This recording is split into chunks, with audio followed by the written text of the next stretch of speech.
चीन के साथ बढ़ते तनाव पर ताइपे टाइम्स की एक रिपोर्ट सामने आई है। भारत ताइवान को मिलकर चीन का मुकाबला करना होगा। ये कहा है कि भारत भी मिल जाए ताइवान के साथ, भारत और ताइवान मिले और तब चीन का मुकाबला करें। रिपोर्ट में एलएसी को बताया चीन का अगला टारगेट। ये कहा गया है कि ऐसा नहीं है कि सिर्फ ताइपे ही निशाने पर है, चीन का अगला टारगेट एलएसी पर आगे बढ़ना है। यानी ये भी बताया जा रहा है ताइपे टाइम्स में कि कैसे भारत को भी बड़ी चुनौती है चीन की तरफ से, और वो तमाम शक्तियां जो चीन से चुनौती महसूस करती हैं उन्हें साथ में आने की जरूरत है। और इसी वजह से ये कहा जाता है, ताइवान ये कह रहा है, अमेरिका ये बार बार कहता है कि अगर भारत और अमेरिका एक साथ आएंगे तो चीन पर बड़ा आघात होगा। क्या दरअसल होने वाला है आपको बताते हैं कि कैसे भारत और अमेरिका साथ में खड़े दिखाई देंगे। भारत और अमेरिका का युद्धाभ्यास है। उत्तराखंड के औली में एलएसी के पास ये बड़ी ड्रिल होगी जिसमें भारत और अमेरिका शामिल होगा। 14 से 21 अक्टूबर तक चलेगा ये युद्धाभ्यास। चीन को सख्त संदेश देने की दरअसल एक कोशिश है, बताने की कोशिश है कि ये बीटल नस्ल की बकरियों को पालते हैं। 1 लीटर दूध को 100 रुपए में बेचते हैं। हर महीने लगभग 30 लाख कमाते हैं। आपको इनसे सीखना है तो फ्रीडम ऐप को अभी डाउनलोड कीजिए। ऐसे अमेरिका और भारत साथ में है। 10,000 फीट की ऊंचाई पर यह ड्रिल होगी। औली में उत्तराखंड के ठंडे मौसम में जंग कैसे लड़ी जाए, कैसे कोऑर्डिनेशन बना जाए, कैसे सहयोग को बढ़ाने की जरूरत है, आपसी समझ और सहयोग बढ़ाने की कोशिश भी होगी इस ड्रिल के जरिए, इस युद्धाभ्यास के जरिए। युद्धाभ्यास से पहले टेंशन में है चीन, और चीन को यह पसंद नहीं आ रहा है कि इस तरह की दोस्ती भारत और अमेरिका के बीच बढ़े, इस तरह का युद्धाभ्यास हो, और ये जो चुनौती है वो सामने रखी जा रही है चीन के। लेकिन भारत अमेरिका की जो दोस्ती है उसकी अहमियत क्या है ये वो भी समझते हैं। दोनों देशों के बीच कई तरह के समझौते हैं। दोनों देशों के बीच कई समझौते हथियारों के स्तर पर भी हैं और इसके आगे भी एक दूसरे को लॉजिस्टिकल अलग अलग तरह की मदद दी जा रही है। Logistical exchange memorandum of agreement है दोनों के बीच। सेना के हथियारों की मदद और आपूर्ति दोनों अमेरिका सुनिश्चित करेगा भारत के लिए। अमेरिका भारत को प्रमुख रक्षा भागीदार मानता है, यानी भारत एक अहम भागीदार है, रक्षा भागीदार है।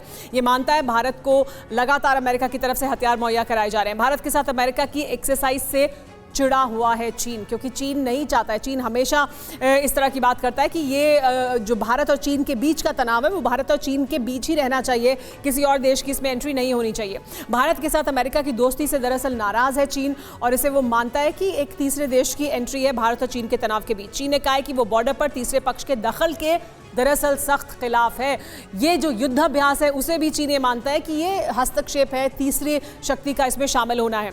अमेरिकी नेवी चीफ ने कहा था कि चीन से मुकाबले के लिए भारत की अहम भूमिका होगी। खासतौर पर नेवी चीफ का जब ये कहना था तो वो इंडो पैसिफिक में किस तरह की भारत की भूमिका हो सकती है उसकी तरफ इशारा कर रहे थे कि वहां पर भी भारत की अहमियत है। जर्मनी, ऑस्ट्रेलिया को लगता है कि अमेरिका भारत को चीन के खिलाफ उकसाता है। यानी ऐसे भी तमाम देश हैं जिनको ये लगता है कि भारत को अमेरिका उकसा रहा है चीन के खिलाफ। चीन के खिलाफ एलएसी पर भारत की लेकिन बड़ी तैयारी है। भारत अपनी तैयारी पूरी कर रहा है और हम लगातार एलएसी पर चीन का सामना भी कर रहे हैं और उसको मजबूती से जवाब भी दे रहे हैं। एलएसी पर तेजी से बनाई जा रही है सर्विलांस फैसिलिटी।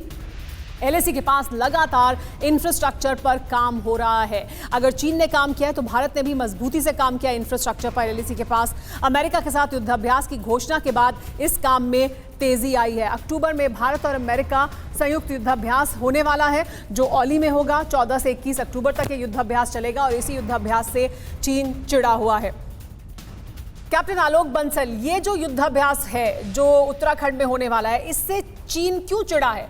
हम युद्धाभ्यास किसी भी देश के साथ कर सकते हैं, करते रहे हैं समय समय पर। चीन क्यों मानता है कि तीसरी शक्ति का इसमें दाखिल होना है, ये एलएसी पर भारत और चीन के बीच जो तनाव है उसमें? देखिए, भारतीय सशस्त्र सेनाएं चीन के साथ भी युद्धाभ्यास करती रही हैं, लेकिन चीन को शायद इस वक्त लगता है कि सीमा के पास अमेरिकी सेनाओं के साथ हम युद्धाभ्यास कर रहे हैं तो ये चीन विरोधी एक कदम है। पर चीन इस तरीके की गतिविधियों से नाराज पहले भी होता रहा है, अभी भी होता रहेगा, लेकिन हमें इससे परेशान होने की जरूरत नहीं है क्योंकि ये हमारी भूमि है। हम जिसके साथ युद्धाभ्यास करना चाहें हमारी इच्छा है। लेकिन जैसा मैंने कहा कि पिछले कुछ सालों से अमेरिका एक अनरिलायबल एलाई के रूप में उभरा है, तो ये नहीं होना चाहिए कि हम सिर्फ अमेरिका के ऊपर भरोसा करें और अपनी शक्तियों की ओर ध्यान न दें। भारतीय सशस्त्र सेनाओं को अमेरिकी सेनाओं से अगर कुछ सीखना है तो जरूर सीख लें। हो सकता है उनके पास कुछ नए उपकरण आए हों जिनका हम प्रयोग देखें, उनको देखें तो हमारे लिए अच्छा हो, लेकिन निर्भरता उनके ऊपर ना हो, ऐसा मेरे ख्याल से उचित नहीं होगा। बाकी युद्धाभ्यास करना हमारा आवश्यकता है और हम जैसा चाहें वैसा करें। पर मुझे लगता है कि इस वक्त जब चीन और ताइवान के बीच में तनाव बढ़ रहा है तो LAC पर कुछ समझौता होना या चीन से कुछ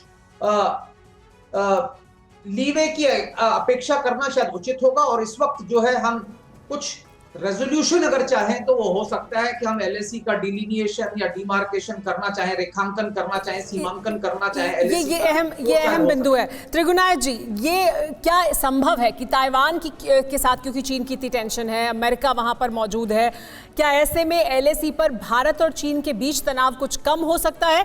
क्योंकि हम देख ही रहे हैं कि इतने दौर की बातचीत होने के बाद भी चीन पीछे नहीं हटा है। चीन ने बातचीत जारी रखी है लेकिन तनाव कम नहीं किया है LAC पर। तो क्या वहां हमें कोई लीवे मिल सकता है, वहां पर बातचीत या सकारात्मक रुख रखना चाहिए भारत को?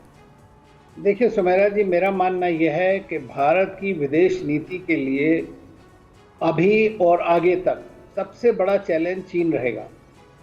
आज अगर किसी तरह से किसी टाइप का आपका कोई मोडस विवेंडी हो जाता है, कोई एग्रीमेंट हो जाता है थोड़ा बहुत ये, तो आप ये समझ लीजिए कि टेम्परेरी ट्रूस टाइप की सिचुएशन रहेगी, क्योंकि चीन कभी ये नहीं चाहता है। और भारत एक उभरती हुई ताकत है, एक डेमोक्रेसी है, एक सिस्टम है जो दुनिया में सब रिस्पेक्ट करते हैं आज उसको। और चीन ये चाहता है कि भारत सिर्फ साउथ एशिया के अंदर सिमट के रह जाए, और ऐसा भारत हो नहीं रख सकता है। तो इसलिए चीन और भारत के जो परेशानियां हैं वो हमेशा कंटिन्यू करती रहेंगी। कंपटीशन विद कोऑपरेशन जो हमारी पॉलिसी रही है वो चलती रहेगी इस तरह जैसे अभी भी चलती रही है। लेकिन जैसा बंसल साहब ने कहा वो बात बिल्कुल सच है, हमें स्वयं पर निर्भर होना पड़ेगा। दोस्त लोग होते हैं, ताकतों के साथ रिश्ते होते हैं, अमेरिका से आर्म्स खरीदो, रशिया से खरीदो, दुनिया से खरीदो, बट आपको अपने ऊपर होना है। और भारत ने दिखा भी दिया है, मैं समझता हूँ कि एक बड़ी बात है। मतलब इंडिया फर्स्ट, हमें अपनी तकनीक को कैसे बढ़ाना है, हमें कैसे खुद सेल्फ रिलायंट होना है रक्षा के क्षेत्र में भी, और वो फोकस है भी। ये बीटल नस्ल की बकरियों को पालते हैं। 1 लीटर दूध को 100 रुपए में बेचते हैं। हर महीने लगभग 30 लाख कमाते हैं। आपको इनसे सीखना है तो फ्रीडम ऐप को अभी डाउनलोड कीजिए।